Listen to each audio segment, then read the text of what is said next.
அடே அட பார்த்து பார்த்து கவனமா போ. மிஸ் நேஹா சர்மா, எங்கேயாவது வேகமா நடக்கிற அவசரத்துல இப்படி இப்படி மூக்கு உடையிற மாதிரி கீழே விழுந்துடாத.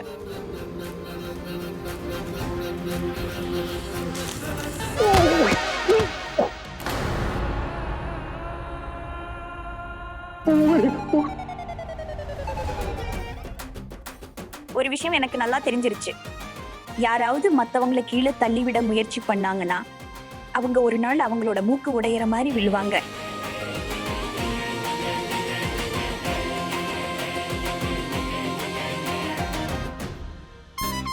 இது யாரு நடுவடியில பேனாவை போட்டுட்டு போனது?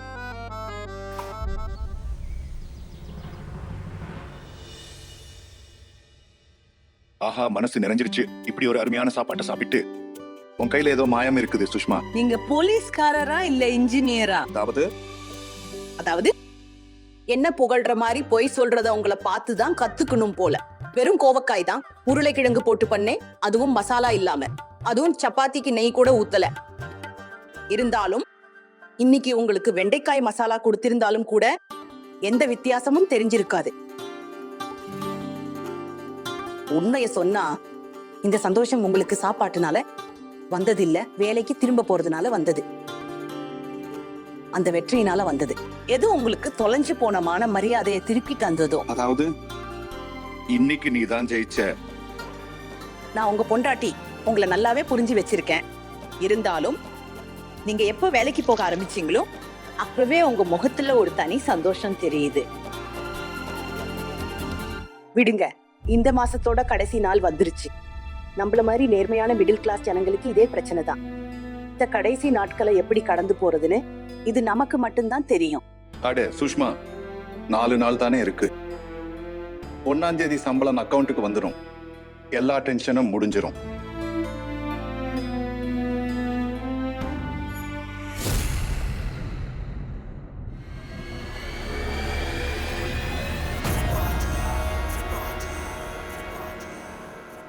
சல்யூட்டா ஏத்துக்கோங்க தீபக் சார்.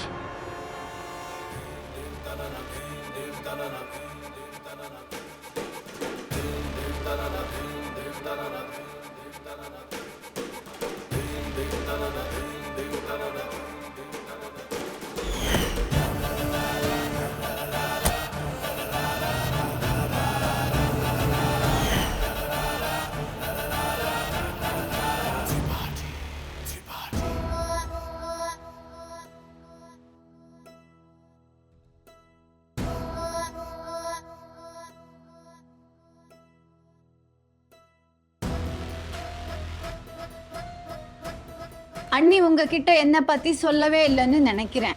அதாவது ஒரே கோவில்ல பஜனை குழுவில் நானும் அண்ணியும் இருக்கோம்.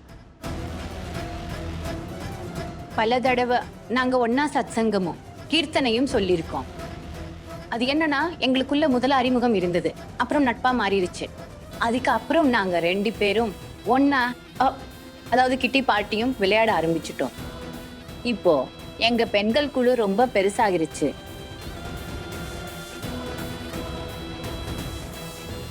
இப்படி திடீர்னு சொல்லாம கொள்ளாம நாங்க அழைக்காம வந்த நீங்க ரொம்ப வித்தியாசமான கெஸ்ட். சரி விடுங்க, இப்போ இங்க வந்துட்டேங்க. அப்போ சொல்லுங்க, என்ன விஷயமா வந்திருக்கீங்க? நாங்க சொல்றோம் தீபக் சார்.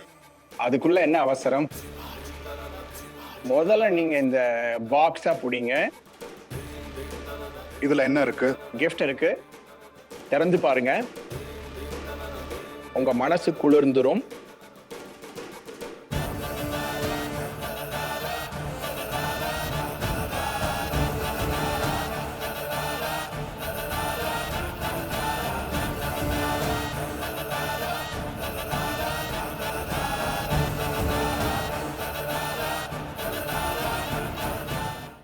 இது என்ன கேவலமான விளையாட்டு? இது விளையாட்டு இல்ல, இது மிளகா, காரமான மிளகா. இதை கொடுக்கதானே உங்களை பார்க்க வந்திருக்கோம். அட உங்களை தான். ஏன் வீணா இவரோட பிபியை ஏத்துறீங்க? நேரா ஹார்ட் அட்டாக் கொடுத்துருங்களேன். நீ சொல்லிட்டா அதை மறுக்க முடியுமா? இப்பவே கொடுக்குறேன் இவருக்கு ஹார்ட் அட்டாக்.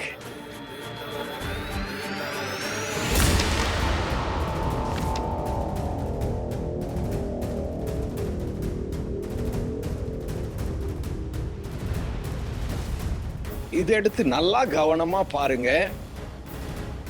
ரொம்ப யூஸ்ஃபுல்லான விஷயம் இதுல எழுதியிருக்கு.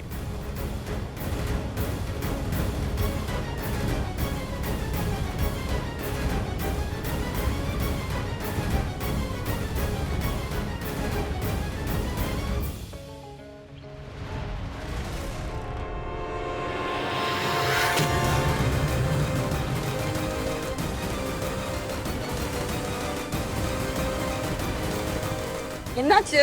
இதுல என்ன எழுதி இருக்கு சொல்லுங்க. அடடடடா. அண்ணி தான் ரொம்ப எமோஷன் ஆயிட்டாங்க. ஆஹா அண்ணி வாங்க, உங்க ஆர்வத்தை குறைக்கிறதுக்கு நானே சொல்றேன். அண்ணி இதுல என்ன எழுதி இருக்குன்னா, உங்க புருஷனை போலீஸ் வேலையில இருந்து சஸ்பெண்ட் பண்ணிட்டாங்கன்னு.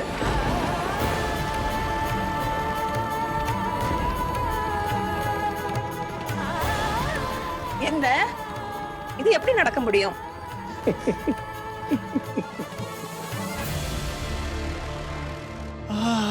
வருத்தமான விஷயம்தான். என்ன செய்யறது அண்ணி, நடந்து முடிஞ்சிருச்சு.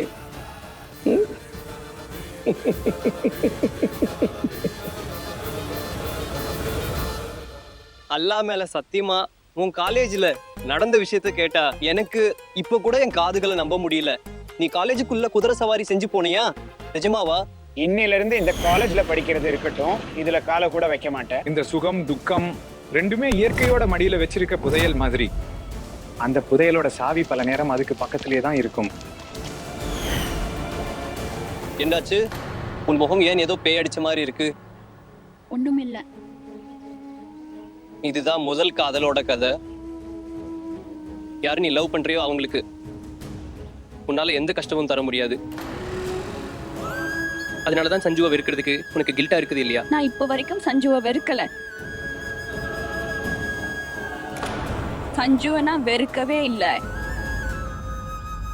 என்னால எப்பவும் வெறுக்க முடியாது.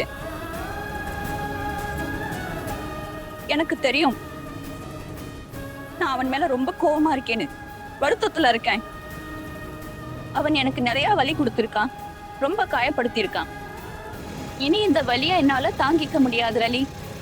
எப்படி இருக்குதுன்னா அலி, யாரோ ஒருத்தர் எனக்குள்ள H2SO4 ஃபில் பண்ணி ஸ்பீக்கரா உடைச்ச மாதிரி இருக்கு.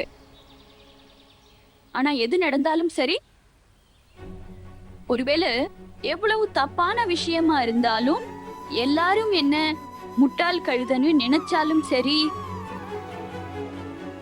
ஆனா ஆனா என் வாழ்க்கையோட உண்மை இதுதான். நான் விடுற ஒவ்வொரு மூச்சுக்கும் முன்னாடி சஞ்சுவோட பேரை தான் சொல்றேன். என் ஒவ்வொரு துடிப்புக்கு அப்புறமும் சஞ்சுவை தான் நினைக்கிறேன். என் முதல் காதல் சஞ்சு, என் கடைசி கனவும் சஞ்சு தான். நான் அவன் மேல கோவப்படலாம், நான் அவன்கிட்ட பேசுறத நிறுத்தலாம், கொஞ்ச நாளைக்கு தூரமா கூட இருக்கலாம். ஆனா அலி, நான் அவனை நினைச்சாலும் அவனை வெறுக்க முடியாது, எப்பவும் முடியாது.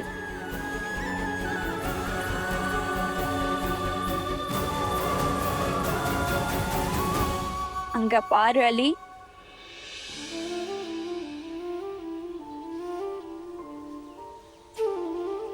கண்ணாடி 100 துண்டா உடைஞ்சாலும் கூட, ஆனா அதோட ஒவ்வொரு பீஸ்லயும் நம்ம ரிஃப்ளெக்ஷன் தானே தெரியும்.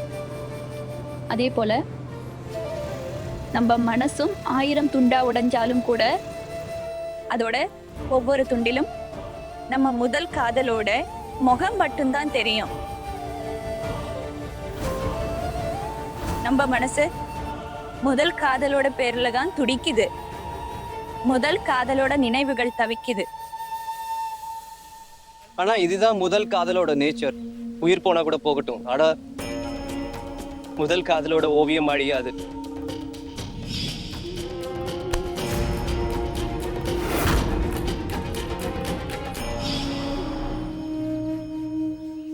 அலி,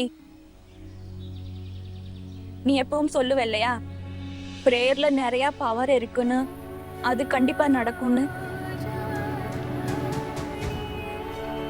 அதனால நான் என் கடவுள்கிட்ட வேண்டிக்கிறேன், நீயும் உன் அல்லாஹ் கிட்ட வேண்டிக்கோ. அதாவது அவரு சஞ்சு அப்படி இப்படின்னு எதுவும் செய்ய வைக்க விடக்கூடாதுன்னு. அவனை கண்டிப்பா வெறுக்கிற மாதிரி.